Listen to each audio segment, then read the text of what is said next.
राष्ट्रीय महामार्ग बोरगाव येथील स्वच्छतागृहाच्या दुरावस्थेमुळे उघड्यावरच सोपस्कार। मिरजमधून जाणारा बोरगाव येथील राष्ट्रीय महामार्ग हा दिवसेंदिवस वेगवेगळ्या गोष्टींमुळे सतत चर्चेत असतो। हा महामार्ग येथे असणाऱ्या स्वच्छतागृहाच्या दुरावस्थेमुळे चांगलाच चर्चेत येत आहे।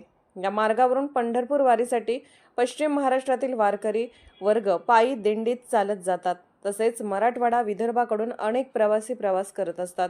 प्रवासी या प्रवाशांच्या सोयीकरता बोरगाव टोलनाका हद्दीत 2 स्वच्छतागृह आहेत।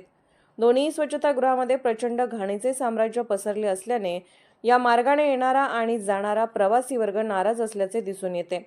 या स्वच्छतागृहात प्रवेश केल्यानंतर दुर्गंधी अशी आहे की आतमध्ये जणू नरकच आहे असे जाणवते। टोल प्रशासन प्रवाशांच्याकडून जाचक प्रकारे टोल वसूल करत असताना सुद्धा अशा प्रकारची स्वच्छतागृहाची सेवा प्रवाशांना का हा प्रश्न पडतो आहे। सदर परिसरामध्ये काही खाद्यपदार्थांचे विक्रीचे स्टॉल आहेत। तसेच एक पत्र्याचे शेड वजा घर आहे। त्यांनी त्यात स्वच्छतागृहामधून वीज घेतल्याचे दिसून येत आहे। स्वच्छतागृहामध्ये पाण्याची व्यवस्था नाही। बाहेर पाण्याची टाकी भरलेली असते, त्याला लागून वीज पुरवठा करणारी पेटी आहे, त्यातून वीज चोरी झाल्याचे दिसून येते आहे। सध्या पावसाळी दिवस असून उघड्यावर विजेची केबल पडल्याने सदर केबलमधून वीज प्रवाह चालू असल्याने प्रवाशांच्या जीवाला धोका निर्माण झाला आहे। अशा प्रकारचा धोका उद्भवल्यास याला जबाबदार कोण? टोल प्रशासनाने जाणीवपूर्वक त्याकडे डोळेझाक केली आहे का, असे प्रवासी वर्गाचे म्हणणे आहे। रात्रीच्या वेळेस सदर ठिकाणी लांब पल्ल्याच्या मालवाहतूक करणाऱ्या गाड्या थांबलेल्या असतात।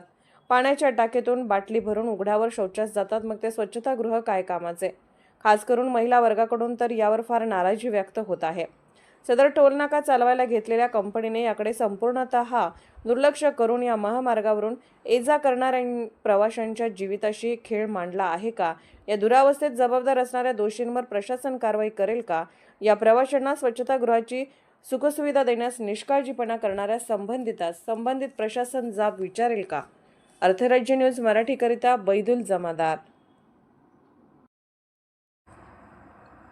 अर्थराज्य न्यूज चॅनलला लाईक करा, शेअर करा आणि सबस्क्राईब करा।